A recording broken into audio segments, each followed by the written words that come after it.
میرے حبیب کریم سید عالم صلی اللہ علیہ وسلم نے فرمایا، اللہ کریم نے بندے کو، مخلوق کو پیدا کرنے سے پہلے جو تحریر سب سے پہلے لکھی تھی نا، اللہ نے اپنے پاس جو جملے سب سے پہلے لکھے تھے بندے بنانے سے بھی پہلے، وہ فکر یہ تھے کہ ان رحمتی سبقت اعلی غضبی، رب کریم نے لکھا تھا بے شک میری رحمت زیادہ ہے، میرا غضب زیادہ نہیں ہے۔ اس نے لکھا تھا کہ میری رحمت ہمیشہ میرے غضب پر غالب رہے گی، غلبہ رحمت کا ہے۔ سنیں بڑی پیاری حدیث، بڑی خوبصورت حدیث، کنز المال میں دیگر کتب احادیث میں ہے۔ حضرت ابو ہریرہ رضی اللہ تعالیٰ عنہ فرماتے ایک بابا جی نبی پاک کی بارگاہ میں آئے، اور جب وہ واپس جانے لگے تو میں نے عمر پوچھی تو عمر تھی 96 سال۔ کہتے ہیں بزرگ جب آئے نا تو یہ بھویں جو ہے نا ان کی سفید ہو کے تو یوں آنکھوں پہ آ گئی، بڑی چھڑی بابا جی نے پکڑی ہوئی اور دونوں ہاتھ پکڑ کے نا چھڑی کے اوپر جھکے ہوئے ہیں ایک جانب، قربان جاؤں۔ کہتے ہیں جب وہ بزرگ مسجد میں داخل ہوئے تو میرے رسول نے کھڑے ہو کے استقبال فرمایا، کھڑے ہو، اور نبی کریم صلی اللہ علیہ وسلم نے آگے بڑھ کے بابا جی کو بازو سے پکڑا اور بٹھایا۔ حضور بیٹھ گئے، کہا بزرگوں کیسے آئے ہو؟ تو کہتے ہیں وہ بابا جی بات کرتے تو آنکھ کھول کے پہلے حضور کا چہرہ دیکھتے، پھر وہ بات کرتے تو ان کے لب و لہجے کے اندر بڑی پریشانی، بڑی تکلیف، بڑی مایوسی۔ عرض کرنے لگے یا رسول اللہ، حضور زندگی ساری گناہوں میں بیت گئی ہے، حضور غلطیاں ہی غلطیاں، یاد ماضی عذاب ہے، یا رب چھین لے مجھ سے حافظہ میرا۔ اے اللہ کے رسول بڑی لمبی فہرست ہے، پاپ ہی پاپ ہے، کالے سیاہ دفتر ہے۔ یا رسول اللہ صلی اللہ علیہ وسلم جب پلٹ کے دیکھتا ہوں حضور مجھے نیکی دکھائی نہیں دیتی۔ حضور اس عمر میں آپ کا ایک صحابی ملا ہے، اس نے بات سمجھائی ہے تو تھوڑا خیال آیا ہے، لیکن یا رسول اللہ صلی اللہ علیہ وسلم اب میرا وجود بیکار ہو گیا ہے، حضور بوڑھا ہو گیا ہوں۔ تین باتیں کہیں بزرگوں نے اور نرالی کہی، کہنے لگے یا رسول اللہ صلی اللہ علیہ وسلم، حضور اب تو میری کمر بھی سیدھی نہیں ہوتی کہ میں نماز ہی صحیح ادا کر سکوں، بوڑھا ہو گیا ہوں۔ یا رسول اللہ صلی اللہ علیہ وسلم اب میرے اندر طاقت نہیں کہ میں محنت مزدوری کر کے صدقے اور خیرات دے سکوں۔ یا رسول اللہ صلی اللہ علیہ وسلم اب میں تلوار لے کے جہاد بھی نہیں کر سکتا، حضور نہ میں لمبی نمازیں پڑھ سکتا ہوں، آقا نہ میں صدقات و خیرات دے سکتا ہوں، محبوبہ نہ میں دین کے لیے کوئی جہاد کر سکتا ہوں، بیکار وجود ہے،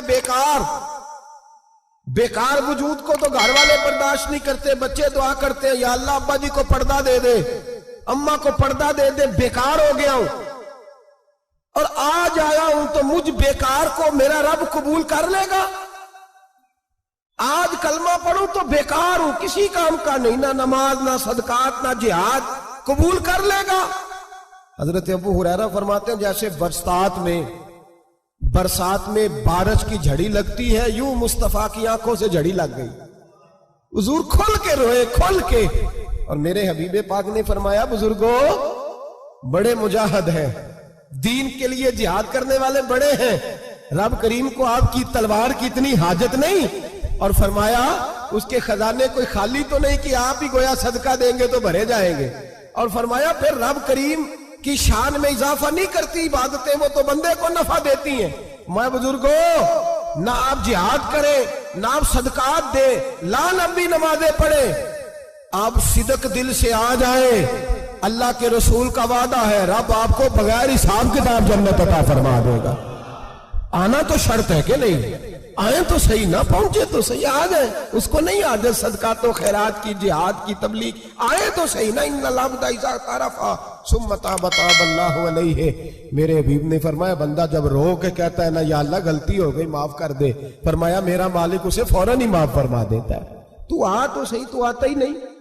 تو آ ہی نہیں رہا، تو گھر میں بیٹھا ہوا ہے، تو سویا ہوا ہے، تو دکانداری کر رہا ہے، تو پیسے گن رہا ہے، تو آیا ہی نہیں، آ تو صحیح۔